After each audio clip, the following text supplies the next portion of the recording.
नमस्कार दोस्तों, स्वागत है आपका कोड इग्नाइट वाईटी में। आज हम जानेंगे नॉर्मलाइजेशन इन डीबीएमएस को एकदम शुरुआत से लेकर एक्सपर्ट लेवल तक।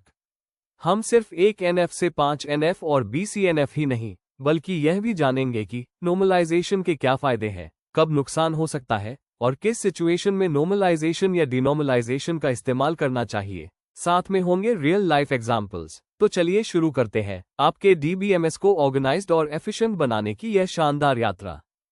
What is normalization? मतलब डेटाबेस के डेटा को इस तरह ऑर्गेनाइज करना कि उसमें रेपिटेशन ना हो, डेटा हमेशा सही और कंसिस्टेंट बना रहे और अपडेट्स करना या क्वेरीज चलाना आसान हो जाए। इसे आप ऐसे समझिए जैसे एक बड़ी अलमारी को सेक्शंस में बांट देना, जिससे हर आइटम सही जगह पर रखा जाए और कुछ भी बार बार ना रखा जाए। नॉर्मलाइजेशन क्यों जरूरी है? क्योंकि अगर डेटाबेस प्रॉपर्ली नॉर्मलाइज्ड नहीं है तो आपको एक ही जानकारी बार बार स्टोर करनी पड़ती है, जिससे डेटा डुप्लीकेट होता है और इनकंसिस्टेंसी की प्रॉब्लम आती है। सोचिए, अगर किसी स्टूडेंट का नाम 5 टेबल में लिखा है और स्पेलिंग एक जगह चेंज करनी है, तो आपको सभी जगह ढूंढ कर एडिट करना पड़ेगा। नॉर्मलाइजेशन इन प्रॉब्लम्स को सॉल्व करता है। डेटा कॉम्पैक्ट होता है, स्टोरेज की बचत होती है और पूरा सिस्टम इजी टू मेंटेन और स्केलेबल बनता है। अब बात करते हैं फर्स्ट नॉर्मल फॉर्म यानी 1 एनएफ की। 1 एनएफ कहता है कि डेटाबेस में हर कॉलम की वैल्यू एटॉमिक होनी चाहिए, यानी एकदम सिंपल और इंडिविजिबल, कोई लिस्ट या कॉमा सेपरेटेड वैल्यूज नहीं। दूसरा नियम, टेबल में रिपीटिंग ग्रुप्स नहीं होने चाहिए और हर रो पूरी तरह से यूनिक होनी चाहिए। इस स्टेप का मकसद होता है कॉम्प्लेक्स या ग्रुप डेटा को छोटे छोटे पार्ट्स में तोड़ देना, जिससे डाटा साफ, सिंपल और क्वेरी फ्रेंडली बन जाए। चलिए अब एक एनएफ का एक आसान एग्जाम्पल देखते हैं। मान लीजिए हमारे पास एक स्टूडेंट टेबल है जिसमें रिया के 2 फोन नंबर दिए गए हैं, एक ही सेल में कमा से अलग किए हुए। ये तरीका एक एनएफ के नियम को तोड़ता है क्योंकि यहाँ वैल्यू एटॉमिक नहीं है। इसे ठीक करने के लिए हमें हर फोन नंबर को अलग रो में लिखना होगा, यानी एक स्टूडेंट के लिए मल्टीपल रोज, लेकिन हर रो में एक ही फोन नंबर। अब डेटा एटॉमिक भी है, रीडेबल भी है और क्वेरी करने में भी आसान। अब बात करते हैं सेकंड नॉर्मल फॉर्म यानी 2 एनएफ की। सबसे पहले टेबल पहले से 1 एनएफ में होनी चाहिए। दूसरा नियम ये कहता है कि टेबल में पार्शियल डिपेंडेंसी नहीं होनी चाहिए, यानी अगर प्राइमरी की 2 या ज्यादा कॉलम से मिलकर बनी है, जिसे हम कॉम्पोजाइट की कहते हैं, तो कोई भी नॉन की कॉलम उस कॉम्पोजाइट की के सिर्फ एक हिस्से पर डिपेंड नहीं करना चाहिए। दूसरे शब्दों में, हर नॉन की कॉलम को पूरी प्राइमरी की पर निर्भर होना चाहिए, ना कि उसके किसी एक हिस्से पर। चलिए अब एक आसान एग्जाम्पल से 2 एनएफ को समझते हैं। मान लीजिए हमारे पास एक टेबल है जिसमें 3 कॉलम है, ऑर्डर आईडी, प्रोडक्ट आईडी और प्रोडक्ट नेम। यहाँ टेबल की प्राइमरी की है ऑर्डर आईडी जोड़ प्रोडक्ट आईडी, लेकिन प्रोडक्ट नेम सिर्फ प्रोडक्ट आईडी पर निर्भर है, ऑर्डर आईडी से कोई लेना देना नहीं है। यही कहलाता है पार्शियल डिपेंडेंसी क्रॉस मार्क और ये 2 एनएफ का वायलेशन है। इसे ठीक करने के लिए हम टेबल को 2 हिस्सों में बांट देते हैं, एक टेबल सिर्फ ऑर्डर डिटेल्स के लिए और दूसरी सिर्फ प्रोडक्ट्स के लिए। अब हर कॉलम पूरी तरह उस टेबल की प्राइमरी की पर डिपेंड करता है, चेक मार्क। अब बात करते हैं थर्ड नॉर्मल फॉर्म यानी 3 एनएफ की। सबसे पहले टेबल को 2 एनएफ में होना चाहिए। फिर 3 एनएफ कहता है कि टेबल में कोई भी ट्रांजिटिव डिपेंडेंसी नहीं होनी चाहिए। ट्रांजिटिव डिपेंडेंसी का मतलब होता है जब कोई नॉन की कॉलम प्राइमरी की पर डायरेक्ट नहीं, बल्कि किसी दूसरे नॉन की कॉलम के जरिए डिपेंड करता है। इसे आप ऐसे समझिए, अगर A से B डिपेंड करता है और B से C, तो C A पर इनडायरेक्टली डिपेंड हो रहा है और यही ट्रांजिटिव डिपेंडेंसी कहलाता है। 3 एनएफ में हम इसे रोकते हैं ताकि डेटा और भी साफ और स्ट्रक्चर्ड बने। अब चलिए 3 एनएफ का एक एग्जाम्पल देखते हैं। मान लीजिए हमारे पास एक टेबल है जिसमें 3 कॉलम है, स्टूडेंट आईडी, डेप्ट आईडी और डेप्ट नेम। यहाँ डेप्ट नेम सीधे स्टूडेंट आईडी पर डिपेंड नहीं करता, बल्कि डेप्ट आईडी के जरिए डिपेंड करता है, यानी ये एक ट्रांजिटिव डिपेंडेंसी है क्रॉस मार्क और ये 3 एनएफ के नियम को तोड़ती है। इसको सही करने के लिए हम 2 टेबल्स बनाते हैं, एक स्टूडेंट्स टेबल जिसमें सिर्फ स्टूडेंट आईडी और डेप्ट आईडी होगा और एक डिपार्टमेंट्स टेबल जिसमें डेप्ट आईडी और डेप्ट नेम होगा। अब डेटा प्रॉपर्ली स्ट्रक्चर्ड है और कोई ट्रांजिटिव डिपेंडेंसी नहीं बची।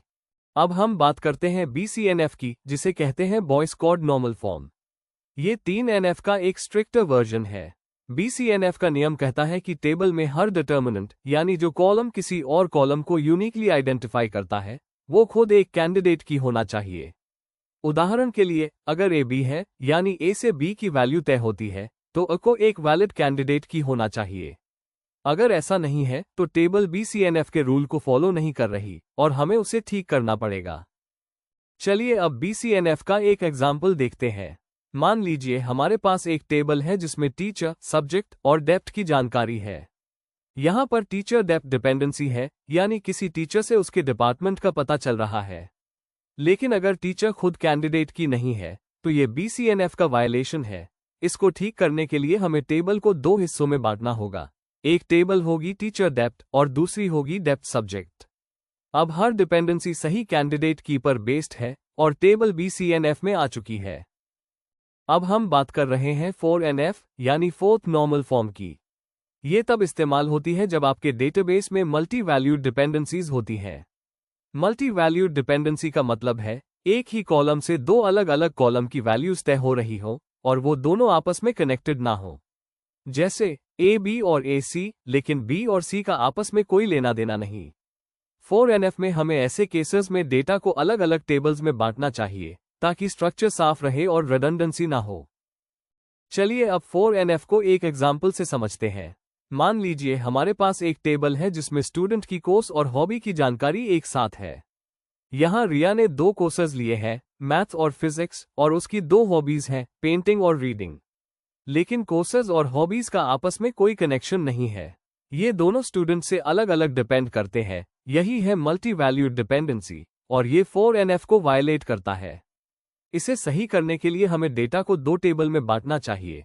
एक टेबल सिर्फ स्टूडेंट कोर्स के लिए और दूसरी स्टूडेंट हॉबी के लिए। इससे डाटा साफ, स्ट्रक्चर्ड और एरर फ्री रहेगा। अब हम आखिरी थियोरेटिकल स्टेप पर आ गए हैं, यानी फिफ्थ नॉर्मल फॉर्म या 5NF। ये फॉर्म तब जरूरी होती है जब कोई टेबल इतनी कॉम्प्लेक्स हो जाती है कि उसे लॉजिकली कई स्मॉलर टेबल्स में बांटकर रखा जाता है। लेकिन ध्यान ये रखना होता है कि जब आप इन छोटी टेबल्स को दोबारा ज्वाइन करें तो नया डेटा ना बने और कोई डेटा गायब भी ना हो। इसे कहते हैं लॉसलेस जॉइन। 5NF का मकसद है ऐसी जॉइंस को हैंडल करना और डेटा को बिल्कुल साफ और लॉसलेस बनाए रखना। ये फॉर्म ज्यादातर कॉम्प्लेक्स और एंटरप्राइज लेवल डेटाबेसेस में यूज होती है। चलिए अब 5NF का एक और प्रैक्टिकल और बेहतर एग्जाम्पल समझते हैं। मान लीजिए हमारे पास एक टेबल है जिसमें 3 कॉलम है, वेंडर, प्रोडक्ट और लोकेशन। यहाँ हर वेंडर अलग अलग प्रोडक्ट्स अलग अलग लोकेशंस पर सप्लाई करता है। ये तीनों एट्रीब्यूट्स आपस में इंडिपेंडेंटली जुड़े हुए हैं और इनकी कॉम्बिनेशन से फुल इंफॉर्मेशन मिलती है। अगर हम इसे ऐसे ही एक टेबल में रखें तो रिडंडेंसी बढ़ सकती है और मेंटेन करना मुश्किल हो जाएगा। इसलिए हम इस टेबल को 3 स्मॉलर टेबल्स में डिवाइड करते हैं, vendor product, product location, vendor location. अब जब हमें ओरिजिनल डेटा वापस चाहिए तो हम इन तीनों टेबल्स को ज्वाइन करके बिल्कुल वही टेबल रिकंस्ट्रक्ट कर सकते हैं बिना कोई डेटा लॉस किए। यही होता है फिफ्थ नॉर्मल फॉर्म, जहां कॉम्प्लेक्स रिलेशनशिप्स को भी एफिशिएंटली हैंडल किया जाता है। चलिए अब बात करते हैं नॉर्मलाइजेशन के मुख्य एडवांटेजेस की। सबसे पहला, ये डेटा रिडंडेंसी यानी बार बार एक ही जानकारी को दोहराने की जरूरत को खत्म कर देता है। दूसरा, ये डेटा इंटीग्रिटी को बेहतर बनाता है जिससे डेटा सही, साफ और भरोसेमंद रहता है। तीसरा, जब भी आपको कोई अपडेट या बदलाव करना हो तो वो बहुत ही आसानी से किया जा सकता है जिससे मेंटेनेंस भी आसान हो जाती है। चौथा फायदा, ये डेटाबेस का स्टोरेज स्पेस बचाता है क्योंकि बार बार एक ही जानकारी स्टोर नहीं करनी पड़ती। और सबसे जरूरी, ये अपडेट, इंसर्ट और डिलीट एनोमलीज को रोकता है जिससे डेटाबेस एरर फ्री और स्टेबल बना रहता है। एग्जाम्पल के तौर पर, अगर किसी डिपार्टमेंट का नाम बदलना है तो आपको 50 रोज बदलने की जरूरत नहीं, सिर्फ एक जगह अपडेट करना होगा और पूरे सिस्टम में चेंज रिफ्लेक्ट हो जाएगा।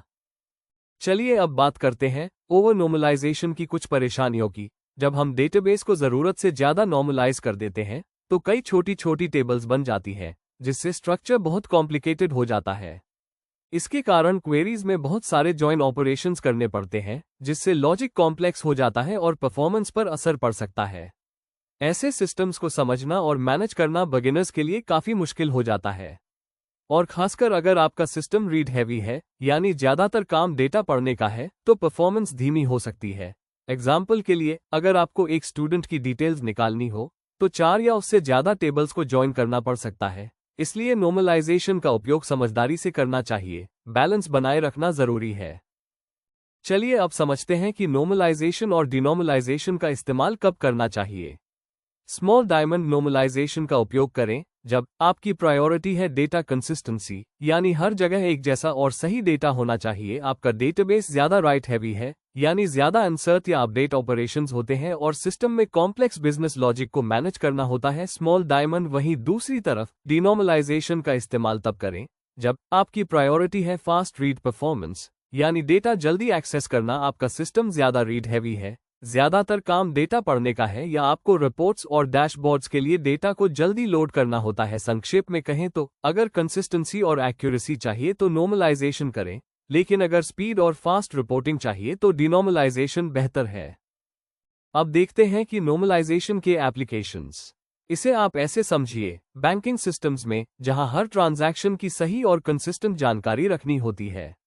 ई कॉमर्स प्लेटफॉर्म्स पर जहां हजारों प्रोडक्ट्स और ग्राहक डेटा को ऑर्गेनाइज रखना पड़ता है। स्कूल कॉलेज डेटाबेसेस में जहां छात्रों, कोर्सेज और फैकल्टीज की जानकारी को सहजता से मैनेज करना होता है।